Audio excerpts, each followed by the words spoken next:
I'm Jim Walker. If you like today's video, please click the link below and subscribe to my YouTube channel. Today, I'm talking about pattern recognition and pattern deviance, mainly a bow in a pattern. First, before you can deal with a situation like a bowed pattern, you'll have to be able to recognize the pattern. Let's look at a few patterns. The pattern behind me is very large. It has a 6-foot repeat, and there are only 2 patterns in a 12-foot width. This type of pattern would be installed in a large hotel ballroom or a casino floor. This is a medium-sized pattern. It has a 4-foot repeat, giving it 3 repeats in a 12-foot width. You might install this pattern in a restaurant. Here is another medium-sized pattern. It has a 3-foot repeat, giving it 4 patterns in a 12-foot width. This pattern could be installed in a hotel lobby or a large office.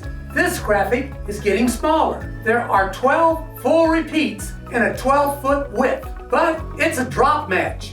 I will cover that in just a minute. You might install this pattern anywhere a designer needed to camouflage heavy traffic areas. Now, back to this medium-sized 3-foot repeat. Notice how I've highlighted the pattern. This is a set match. Set match patterns continue straight across the width or the breadth of the carpet and are at right angles to the salvaged edge. When connecting lines to each repeat, squares and rectangles are clearly visible. Remember this pattern?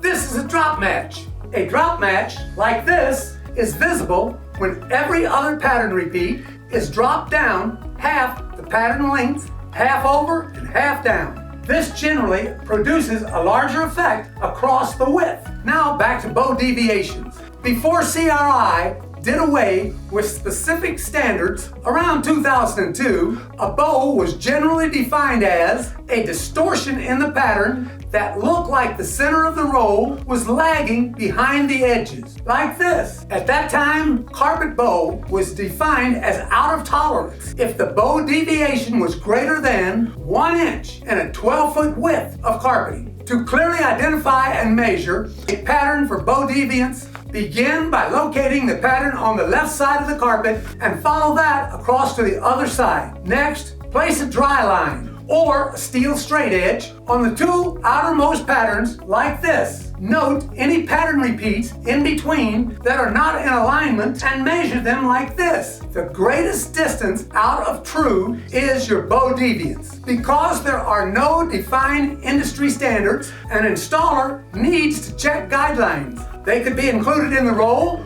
or might be posted online or can be obtained from a manufacturer's technical or installation director.